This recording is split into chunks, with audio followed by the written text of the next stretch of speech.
with Echo Charles and me, Jocko Willink.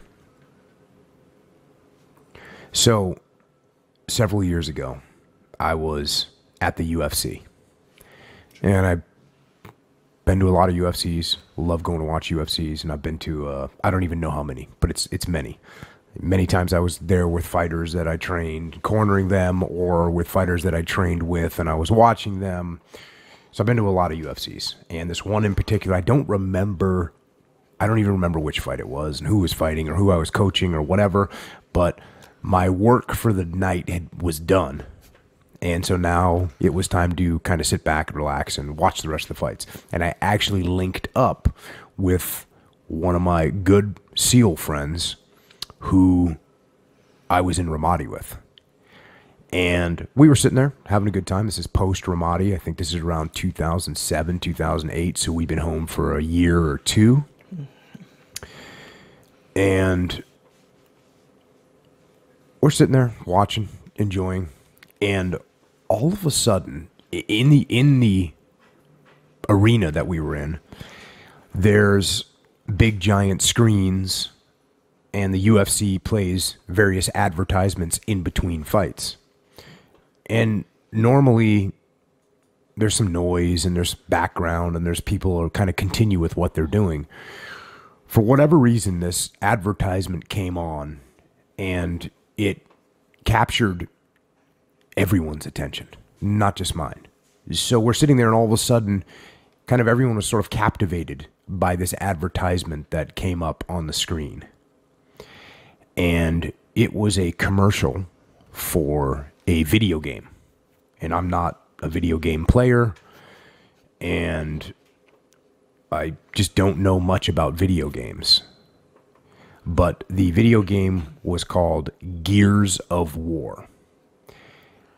And the commercial was right here. And if you're watching this on YouTube, we're going to have to send you to the link because we don't want to interfere with the rights of the commercial.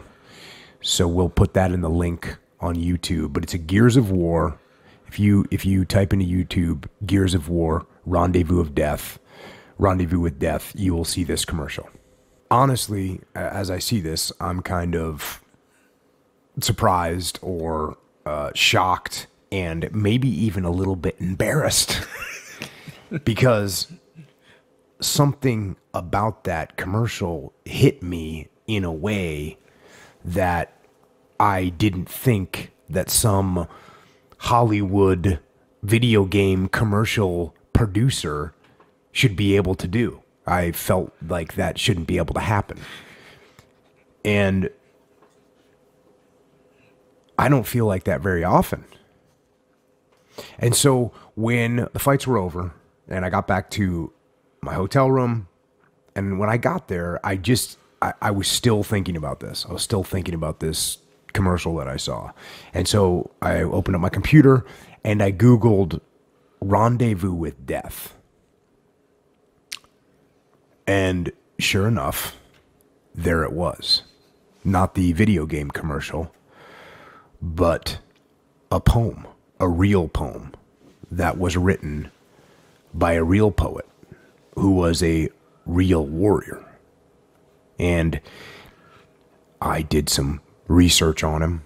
It turns out this guy that wrote this poem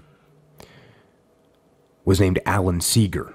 He was born in 1888, raised in Staten Island, New York, had a pretty privileged upbringing, went to private schools, ended up going to college at Harvard. He was classmates with T.S. Eliot, so he was kind of surrounded by very important and influential people. And when he graduated from Harvard, he went to Paris, and from what I can tell, he wanted to kind of continue this lifestyle of an artist or of a poet.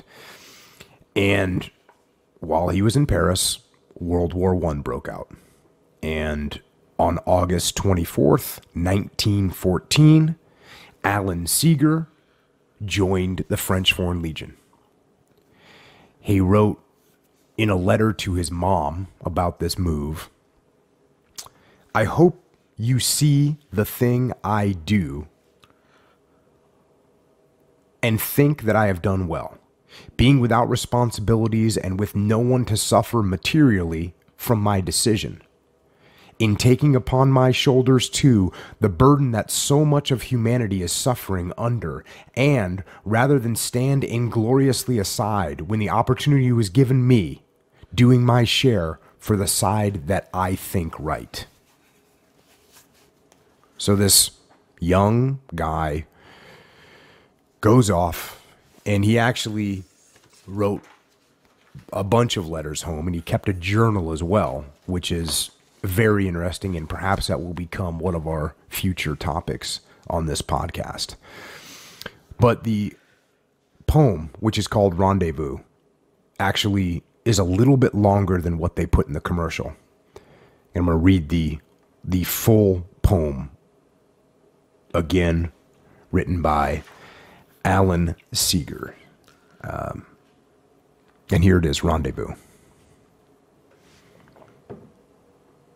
I have a rendezvous with death at some disputed barricade when spring comes back with rustling shade and apple blossoms fill the air.